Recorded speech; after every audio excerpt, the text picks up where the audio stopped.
500년 조선왕조와 흥망성쇠를 함께 해온 경복궁. 지난 1997년 경복궁 경회로 연못에서 나온 유물 하나가 세상을 놀라게 했습니다. 길이 1m 46cm에 70kg이 넘는 청동으로 만든 용이었는데요. 대체 누가, 왜 조선의 전궁인 경복궁 경회로 연못에 용의 형상을 만들어 놓은 것일까요? 흥선대원군 시절에 중건할 때 그 건축 과정을 기록한 책을 경복궁 영건일기라는 책자가 있어요.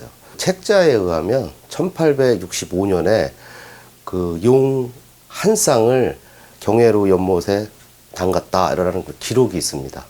근데 용은 다 아시다시피 어떤 수신이고 또 물의 어떤 신의 역할을 하기 때문에 이 목조 건물로 지은 이 경복궁의 어떤 화재를 예방하기 위한 그런 어떤 신앙적인 그 주술의 힘을 좀 빌려서 그런 화재를 막기 위해서 그 연못에다가 가둬둔 겁니다.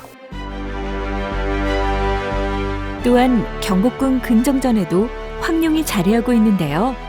그렇다면 용은 단지 왕과 왕실의 전유물이었을까요? 용의 해인 갑진년, 미처 알지 못했던 용에 대해 한번 알아볼까요?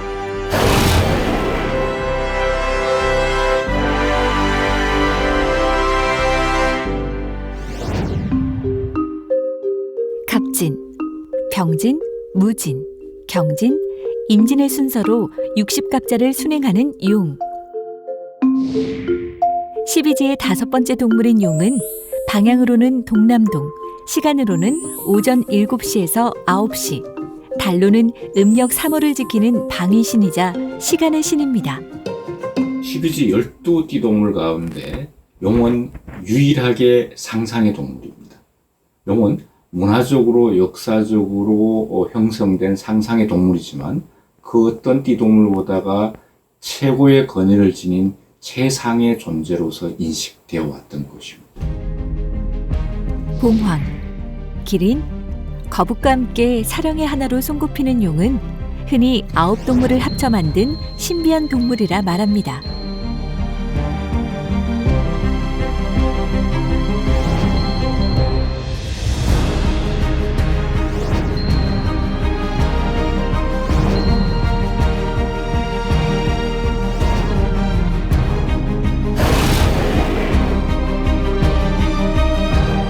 비록 상상의 동물일지라도 용은 우리 민족의 생활과 의식구조 전반에 걸쳐 깊이 자리하면서 수많은 민속과 민간신앙, 설화, 사상, 미술품, 각종 지명에 이르기까지 다양한 모습으로 존재해 왔는데요. 여기서 용이 가진 공통점은 바로 절대적인 힘을 가진 최고의 존재라는 점입니다. 때문에 용은 농경 문화권에서 자연스럽게 군왕과 결합해 왔는데요. 특히 많은 설화에서 중요한 모티브로 등장해 왔습니다. 한국 건국 신화에 보면 용이 가장 다양하게 등장을 합니다. 백제 무왕이 지용의 아들이라든지, 그다음에 박허컷의 신라 박허컷의 부인 알령 부인이 계룡이라고 해서 용의 후손이라든지, 그다음에 그 후백제 견훤도 탄생 설화가 용과 관련이 있습니다.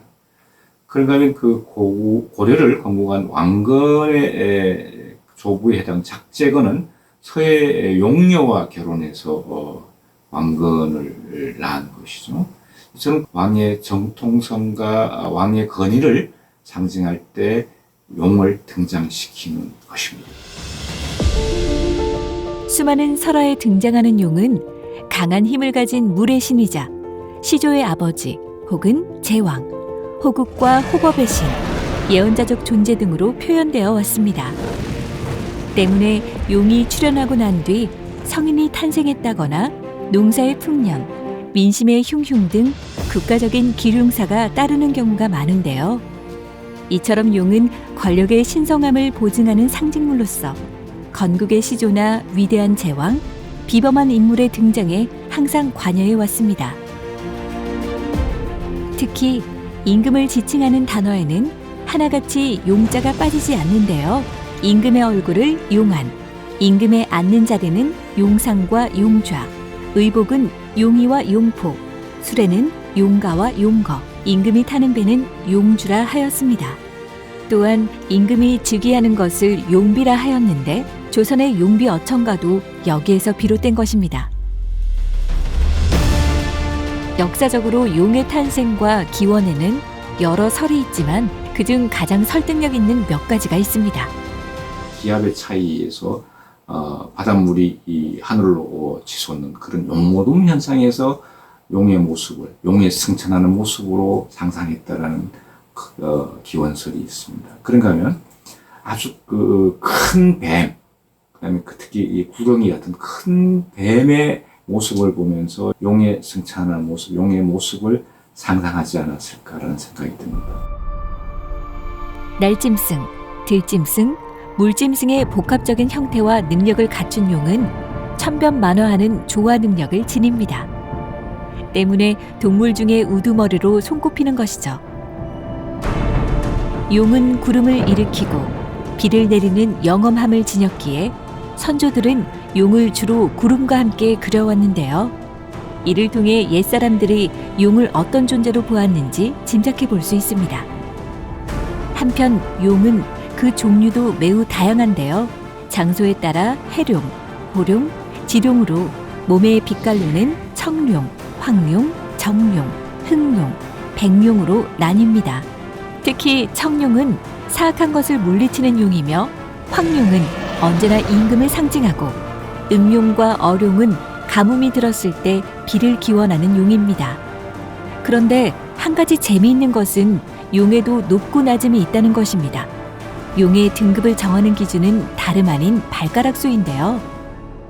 중국에서는 황제는 5조령을 갖고 있고 그다음 태자는 4조령, 왕들 그런 3조령을 갖고 있는데 한국도 왕이다 보니까 어떤 중국의 영향을 받았고 그러나 이제 대한제국이 이제 세우면서 어떤 중국의 영향으로부터 벗어났다라는 어떤 것도 있고 실제로 나라가 약하지만 어떤 부국 이런 의미로 그래서 근정전에 7조령을 7개의 발을 가진 그런 용을 그려 넣음으로써 학계에 많은 관심을 가진 적이 있습니다.